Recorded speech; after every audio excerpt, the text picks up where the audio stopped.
The gun that's back from the future. It's a gun, kids, Clovis! Let's talk about No Time to Explain. Heads up, everybody, my name is Sentinel Grey, and welcome to the channel. Now, first things first, before I get onto this, I am sorry for the lack of content recently. I have been currently, and I guess by the time this video comes out, I've been preparing for the day one raid. So I will make a video and talk about that and everything in the future, so be on the lookout for that. In the meantime, not very often do you get guns with a new game plus, but this one did. No Time to Explain is back, and it has everything the old D1 version has, plus now it has a little pal that comes with it. I have time to explain, so please allow me to. No Time, back in the old D1 days, had its exotic trait called Rewind Again, in which landing precision hits returns those shots immediately back to the magazine, free of charge. Good news is, it still does that, plus a little extra. This Rewind Again not only returns bullets on precision hits, but also when you hit slowed or frozen enemies. That doesn't mean that you need to hit a precision shot on a stasis enemy, it just means that you need to hit them as long as they're slowed or frozen.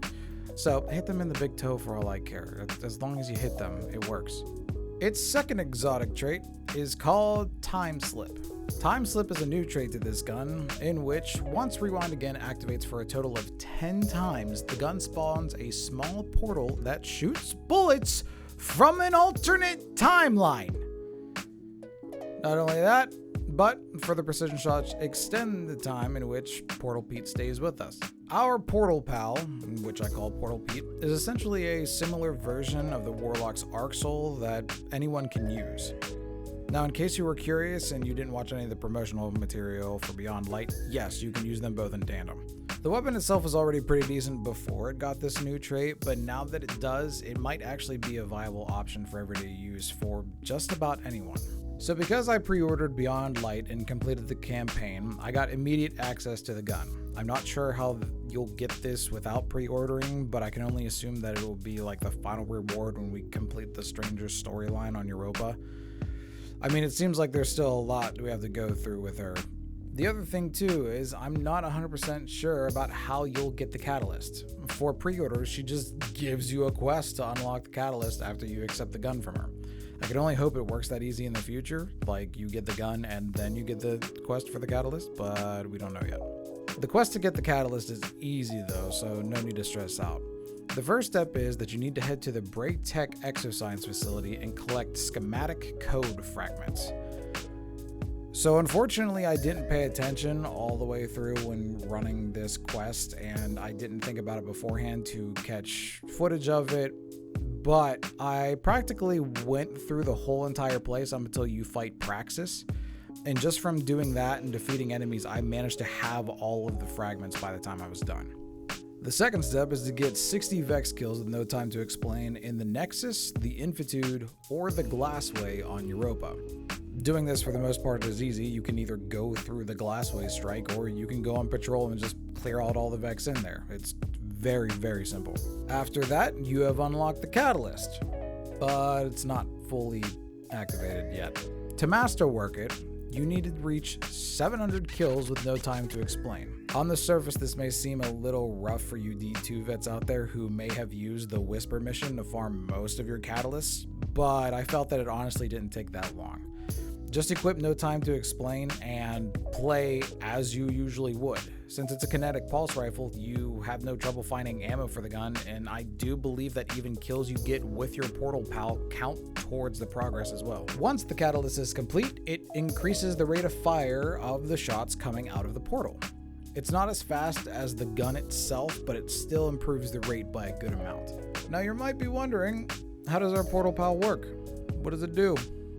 Well, since it's independent from the gun, it fires its own rounds, so you don't need ammo or pull the trigger for it. And it proves pretty handy whenever you catch yourself reloading around a bunch of enemies, since it's still doing its job.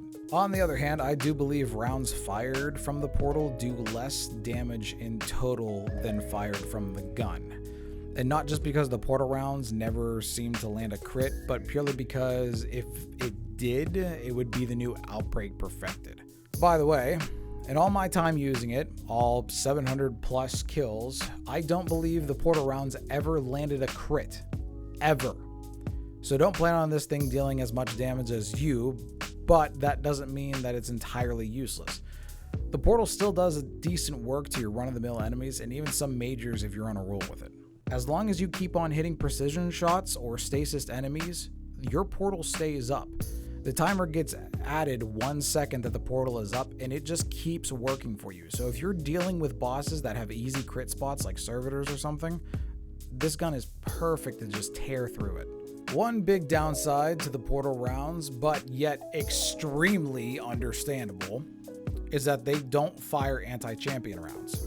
Currently in Season of the Hunt, pulse rifles have an anti-barrier arm mod, which not only disrupts barrier champs, but can also shoot through nearly any and all shields. This includes Hydra shields. However, when placed against the giant-ass Hydra in the Glassway Strike, the portal rounds don't seem to go through it. I mean, to be fair, if they did, it would be extremely overpowered against champions, so, like I said, it's completely understandable. Still though, the whole precision shots are automatically returned to the magazine thing, I'd really like to try out on some raid bosses like Morgeth or Kali at some point. It could potentially be like the DPS weapon for bosses that have extremely long DPS phases, because you can keep on landing crits, don't need to reload, and have essentially unlimited ammo.